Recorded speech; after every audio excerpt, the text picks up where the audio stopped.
Cartas de uma Morta. Espírito Dona Maria João de Deus. Psicografia de Chico Xavier. 1935. Parte 2. 12. Um pálido raio de luz na noite do raciocínio. Toda a existência terrena está calcada nos instrumentos que servem para as manifestações espirituais e, infelizmente, a vossa excessiva dedicação a esses aparelhos viciou o nosso mundo emotivo, circunscrevendo as suas possibilidades ao ambiente terrestre, onde apenas possuis pálida réstia de luz na noite de um fraco raciocínio.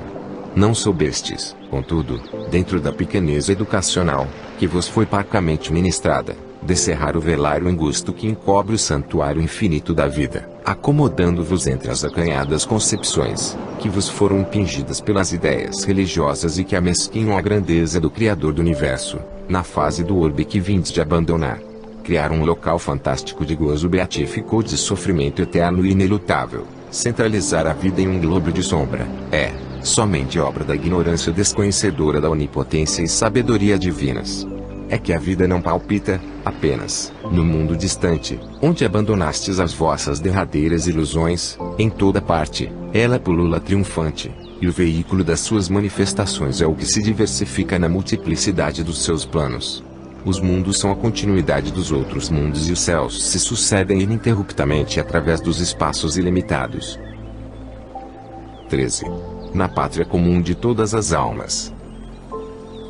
Faz-se mister que despais da vossa mente a roupagem dos enganos materiais, permitindo que a espiritualidade interior vibre livremente em toda a intensidade da sua divina potência.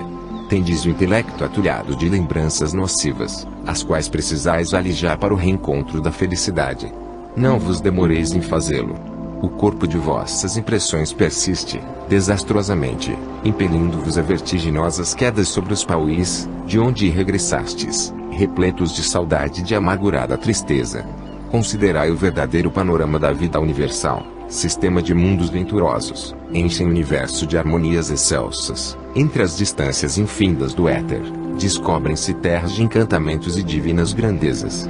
Sobre as vossas cabeças elevem-se os cânticos das vias lácteas siderais e, sob os vossos pés, ouvem-se os hinos dos sóis resplandecentes. Ponderai sobre essa imensidade sem princípio e sem fim e reconhecei que o espaço é a pátria comum de todas as almas. Terminadas as lutas majestosas, que os seres levam efeito pelo seu aprimoramento anímico, aqui se reúnem para a elaboração de novos projetos grandiosos em novos surtos de perfeição e de progresso. Nas existências planetárias, como a que acabais de deixar, as almas lutam e sofrem os grandes padecimentos remissores, às vezes conhecem de perto a taça das amarguras, mergulhando no oceano das lágrimas, que salvam e regeneram.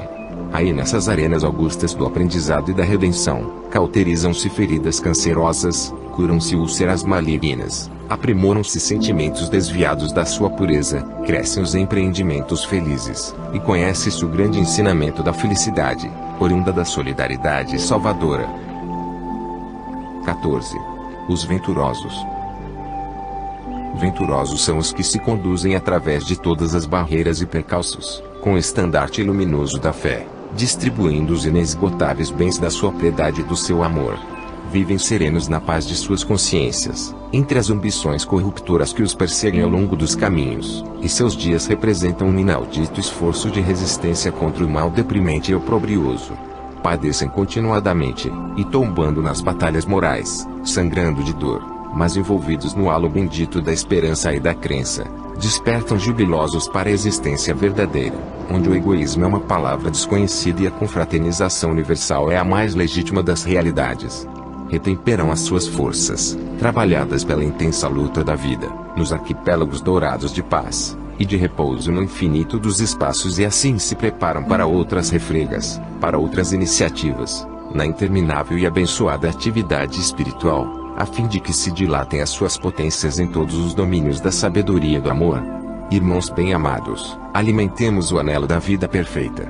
Almas fracas e desditosas, cheias de saudades e desenganos, sacudi a poeira das estradas palmilhadas, abri os vossos corações para a luz, como sacrários de ouro sob um plenilúnio divino. Esquecei temporariamente o teatro de vossos infortúnios, onde muitas vezes fostes traídas e humilhadas, mas onde também obtivestes o alvará de vossa liberdade preciosa. Elevemos ao Pai a nossa oração de reconhecimento e de amor, da qual se evoluem todos os nossos mais puros sentimentos, transubstanciados em harmonias celestes. 15. Na falange dos espíritos benignos.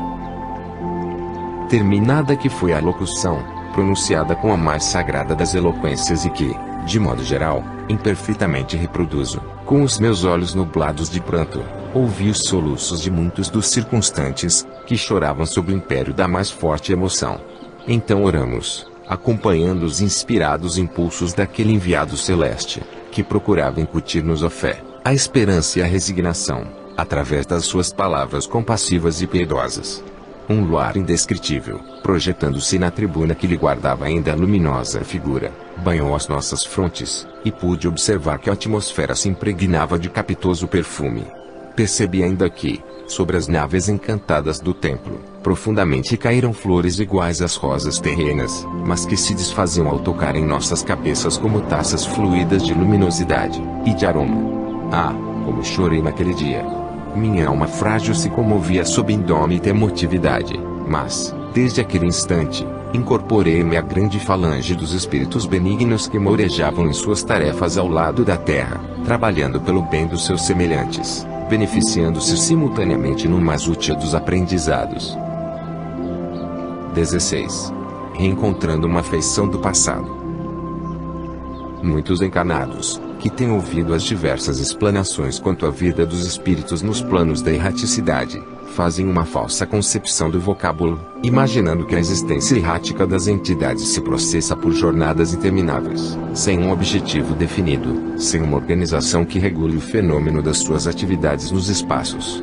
Essa maneira de encarar a questão não é verdadeira, pois, a vida no além, decorre em um ambiente que, pelas suas características fluídicas, escapa à vossa compreensão, já que, dentro do vosso meio de matéria muito condensada, vos faltam as leis da analogia para que possais estabelecer uma comparação. 17. E a vida prossegue sempre. Na vida do espaço, ainda existe a matéria, porém em condições totalmente diversificadas, numa sutileza para nós inimaginável, e constituindo verdadeira maravilha a sua adaptação à vontade dos espíritos. Lá, também, a sociedade se organiza, as suas leis predominam, as famílias se reúnem sob os imperativos das afinidades naturais, luta-se, estuda-se, no amálgama dos sentimentos que caracterizam o homem racional. Em outras modalidades, pois, a vida prossegue, e a única diferença é que a alma desencarnada não se vê tão compelida ao cansaço, em razão dos elementos da matéria rarefeita. Isso quanto às regiões da erraticidade, porque nos outros orbes, a existência segue o seu curso, de acordo com as suas modalidades específicas, submetendo-se, o eu, a essas forças diversificadas, como, por exemplo, na Terra nos sujeitamos às suas leis físico-químicas. 18. Meus pulmões respiram e meu coração pulsava. Em minha condição de alma pouco evolvida iniciei, pois, a vida de após a morte, nesse ambiente do espaço, que descrevi nas páginas anteriores.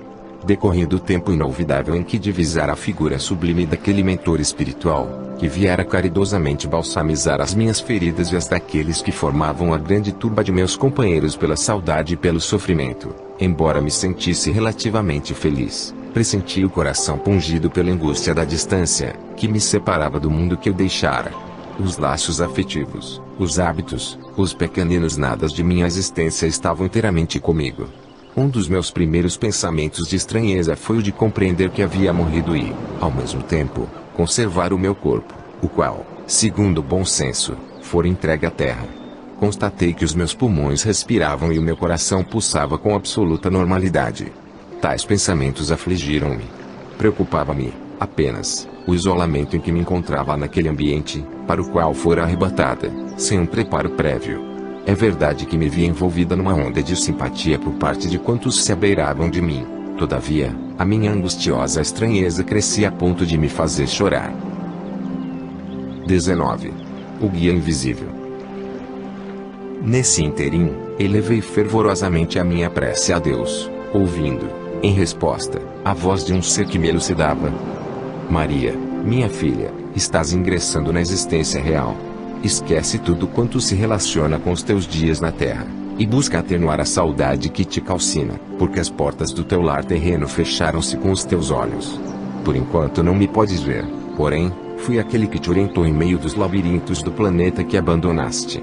Eu era a voz que falava à tua consciência nos instantes difíceis e fui o sirineu que te amparou nos amargos transes da morte.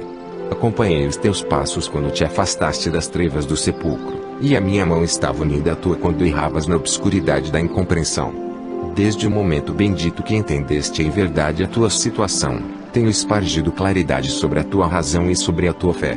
Fazes bem em te voltares para Deus nas tuas dolorosas conjecturas. Os pensamentos da criatura, concentrados nele, em seu poder misericordioso, organizam as faculdades espirituais, convergindo as suas possibilidades para a maior potência do raciocínio e do sentimento, atributos sublimes da existência das almas. O teu corpo, cuja organização te infunde a mais profunda estranheza, é o envoltório de matéria quinta essenciada, que constitui o invólucro sutilíssimo do espírito. Impressiona-te o fato de haverdes abandonado a forma corporal, conservando outra idêntica, é que não foste bem esclarecida sobre o problema do organismo espiritual, que, tomando as células vivas no imenso laboratório das forças universais, compila o conjunto de elementos preciosos à tua tangibilidade no orbe terráqueo. O teu corpo material constituía somente uma veste que se estragou na voragem do tempo. Considera essa verdade para que te escutes no necessário desapego das coisas mundanas. 20. Os pais da terra não são os criadores e sim os zeladores. E meus filhos? Inquiriu mentalmente comovida, entre prantos. Ah! Compreendo. Murmurou o meu guia invisível. As tuas hesitações e escrúpulos. Louvo a efetividade do teu coração amoroso e sensibilíssimo, porém, faz-te mister que tudo encares sensatamente, aceitando com resignação os ditames da vontade divina. Aqueles a quem emprestaste o potencial das tuas energias orgânicas e que representavam, como teus filhos, o grande tesouro de amor do teu coração, são, como somos, as criaturas do Pai de infinita misericórdia. Os pais da terra não são criadores e sim zeladores das almas, que Deus lhes confia no sagrado Instituto da Família. Os seus deveres são austeríssimos, enquanto é do alvedrio superior, a sua permanência na fase do globo, mas, aquém das fronteiras da carne, é preciso que considerem os filhos como irmãos bem-amados. É necessário, também, que se aliem às suas lutas e dores, porque o trabalho e o sofrimento são leis imperantes no planeta, em prol do seu próprio resgate e redenção psíquica. Nem todos sabem cumprir as obrigações paternais e eu te felicito pelo constante desejo em bem cumpri-las. Se bem souberes proceder dentro da nossa grande família das almas, ser-te-á permitido velar pela sua pequena família humana, no minúsculo recanto da terra em que viveste. Vence, pois, o teu mal-estar interior como tens triunfado das mais rudes provas morais. 21. Perturbadoras perguntas.